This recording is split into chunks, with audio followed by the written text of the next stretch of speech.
Hey everybody, so this is a quick update on the new Warlord Games Liberty or Death set, and also on the starter army sets, since these are basically the same sprues, but as far as the foreground stuff in the background here, that's all from the Liberty or Death set. So if you're still on the fence about this, let me give you a close and personal look here at the amount of fencing that you get, which is just awesome. Now, obviously, I haven't based any of this yet. I haven't painted any of it yet. I'm sorry, guys. I know I've kind of been slacking on that, but you know, it is, my semester's winding down right now, and I've got a lot of studying and essays to write. So you have to forgive me my slowness in the crafting and hobby business right now. It's just gonna have to take a back seat until I get all that work done.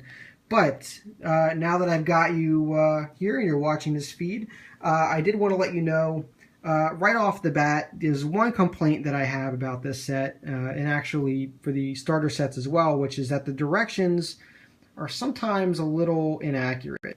I'll give you an example. When I was putting this blockhouse together, this is my first time doing foreground, by the way, so I mean, hopefully these, I don't look like an idiot with these. This is my first time doing it, but when I was putting this together, and all this went together really nice, really smooth, no problems at all.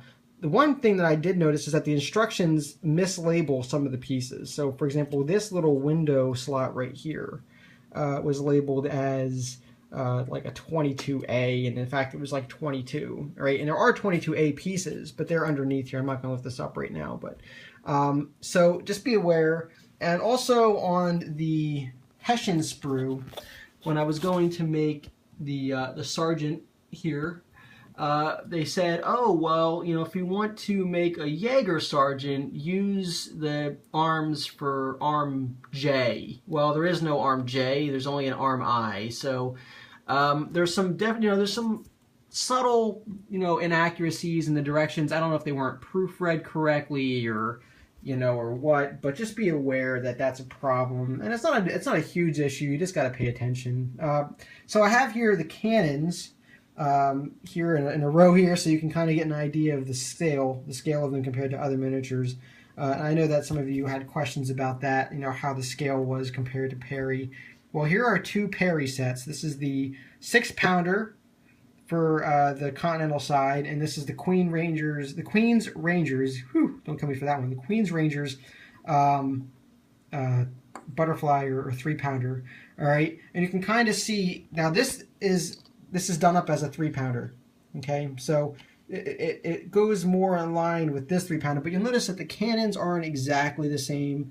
And if you're putting together a Continental Army, that's probably a good thing, because they didn't actually have uniform pieces anyway. I mean, they got what they could from British stockpiles, and then those that they couldn't get there, they had made at forges, and of course those weren't the best quality either. But this is a 6-pounder of the Continental line. You can see it's a lot larger, guys. I mean, it's comparatively there's just nothing that's the same about it. So just be aware when you're trying to add some variety to your cannon crew that there are some differences in sizes here. And you can see here that this is the plastic sprue all lined up, and here's Margaret Corbin at the end, who I will paint up as Margaret Corbin from from the Battle of New York. Or I guess actually it would have been the the capture of Fort Washington. So one of the cool things about it, guys, is that you can kind of mix the sprues up a little bit so that you're not getting the same level of similarity between each one. There's a little bit more individuality.